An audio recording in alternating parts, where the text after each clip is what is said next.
Hello viewers, আশা করি সবাই ভালো আছেন। আজকে আমি আপনাদেরকে একটা গোপন টিপস অ্যান্ড ট্রিক্স দেখাবো, যেটা যারা মোবাইল দিয়ে গেমিং করেন তাদের জন্য খুবই কার্যকরী। চলুন আমাদের ভিডিওর মধ্যে চলে যাওয়া যাক। সরাসরি আপনাদের মোবাইলে যে সেটিংস আছে ওখানে চলে যাবেন, অন্য কোনো অ্যাপস ইনস্টল করতে হবে না। সরাসরি মোবাইল সেটিংয়ের মধ্যে ক্লিক করবেন, এখান থেকে আপনার নিচে সিস্টেম সেটিংস আছে, এখানে চলে যাবেন। এখানে তারপর স্ক্রল করে নিচে গেলেই আপনারা দেখতে পারবেন ডেভেলপার অপশন, এখানে একটা ক্লিক করবেন। এখানে ক্লিক করার পর একদম নিচে চলে যাবেন, স্ক্রল করে একদম নিচে যাওয়ার পরে এখানে আপনারা দেখতে পাবেন স্মাইলস উইথ, যেটা আপনার ডিপি বাড়ায় যে এখান থেকে, এখানে আপনারা চলে যাবেন। এখান থেকে যাওয়ার পর আপনার জাস্ট ডিপিটা বাড়িয়ে নেবেন হালকা। এই যে এখানে হচ্ছে আপনার স্মাইল উইথ, জাস্ট এখানে আপনারা একটা ক্লিক করবেন।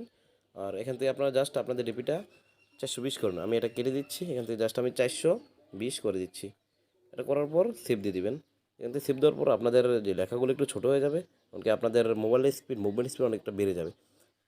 তো ভিউয়ার্স, আমাদের ভিডিওটা কেমন হয়েছে যদি ভালো হয় অবশ্যই কমেন্ট করে জানাবেন, আর সাবস্ক্রাইব করে দিবেন, পাশে বেল বাটনটি অন করে দিবেন, পরবর্তী ভিডিওটা আপনাদের কাছে সবার আগে পৌঁছে যায়।